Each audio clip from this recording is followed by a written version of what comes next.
Hey everyone, CPO here, and in this video I'm going to install my Rotopax mount for my Rotopax fuel can right here on the Poison Spyder tire carrier. Now when I bought this tire carrier, one of the things I noticed was that it came with mounting locations already. There's 4 of them actually around the tire carrier, specifically called out for mounting Rotopax. So I'm taking advantage of it right now.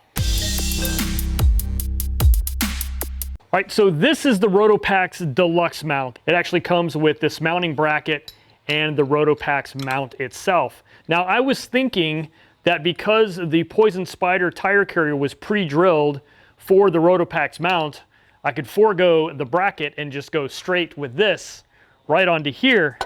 And boy, was I wrong. First of all, the bolt holes don't line up. The bolts on this are thicker than that. And I'm like, why would they advertise it as such if it doesn't fit? That's when I realized you still need to use this bracket, and the holes actually line up with this bracket. And then the more important thing is, if you were to try and mount this way, the Rotopax would be on its side versus using the bracket. It puts it at the right angle. So let me show you why. So the Rotopax is horizontal to the ground. So that's going to be mounted through there, which means we want this horizontal, which is the opposite of this, which brings us back to using this bracket. So, hey, it may be obvious to some people, but I was literally like, how does this go together? So now I know, let me get it on. So 2 things need to happen. One is this bracket needs to get mounted to this mount. And then second is this whole assembly then gets mounted to the tire carrier.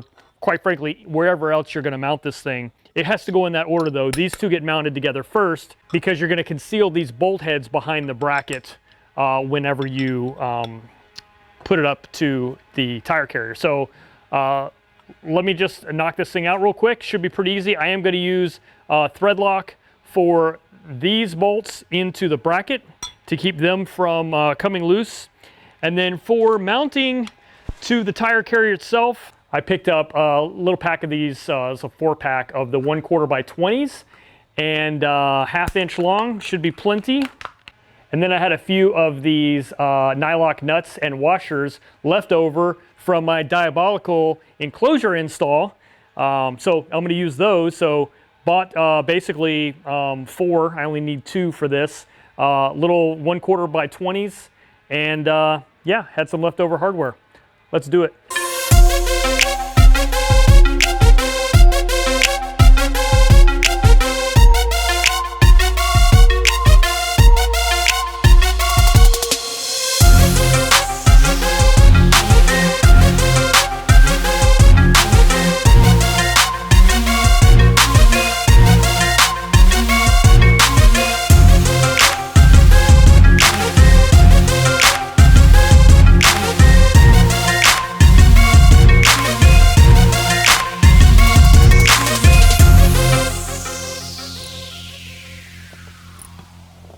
Boom, so there is the bracket and mount assembly. So now let's move to the Jeep. All right, so unfortunately these little holes are just a smidge smaller than the 1/4 by 20 that those holes over there are. So I'm just gonna drill these out real quick to accommodate the bolts because they just don't quite make it through. So close. Nothing a little drill can't fix.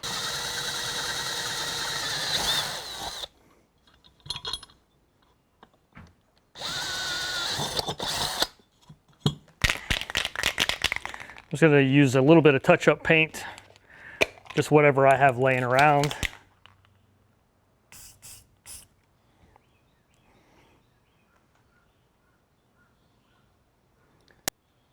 Just basically getting some on a toothpick.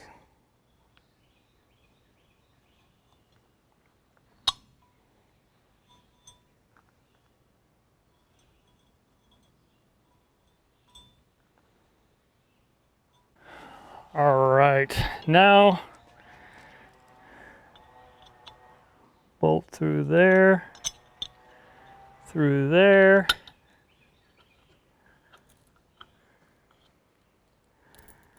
washer.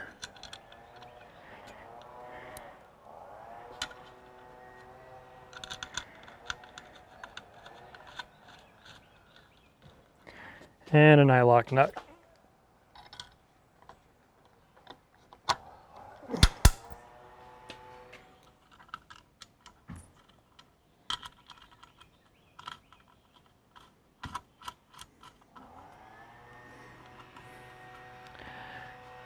So this nylock nut isn't quite engaging.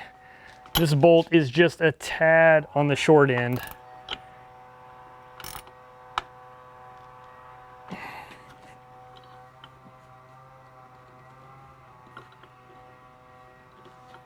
I mean, it's barely engaging. So hindsight, I'd have gone a little bit longer of a bolt. But I'm not really stressing over it right now. I have plenty of nut threads. It's just not going through the nylon enough to make me feel like that's grabbing, so I'm gonna thread lock it. It's the only time you'll ever see me add thread lock on a nylock, and that's because I just don't feel like it's hitting the nylock very well.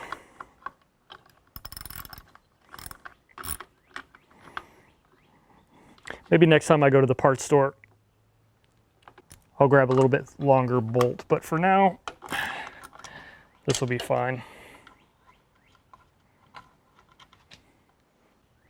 Alrighty. All right, now how this works for the Rotopax, we're gonna expand this out.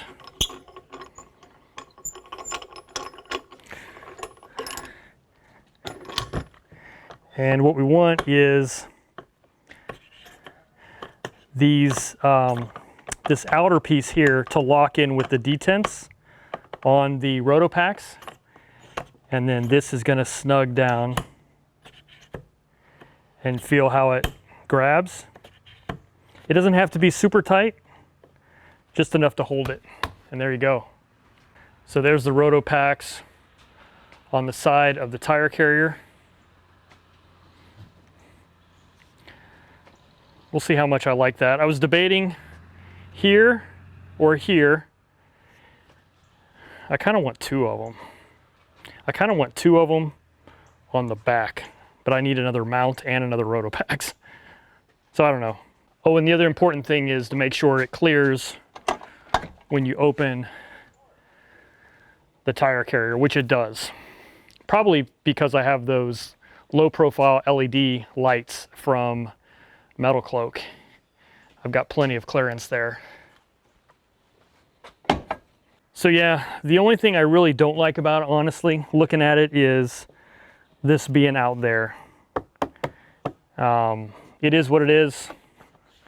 For now, it gets it out of the back. And so, yeah, we'll see. I'll drive it around like that for a little bit. Like I said, I may end up going with dual Rotopax. Anyway, guys, that's the install. Thanks for watching. Let me know what your thoughts are. Should I leave this here? Should I go with duals? Should I go one on this side, one on that side? I don't know. I can't make up my mind. Let me know, help me out, especially if you've done this before. I just feel like it's hanging out there. I don't know if I like it. Anyway, guys, thanks for watching. I'll catch you on the next one.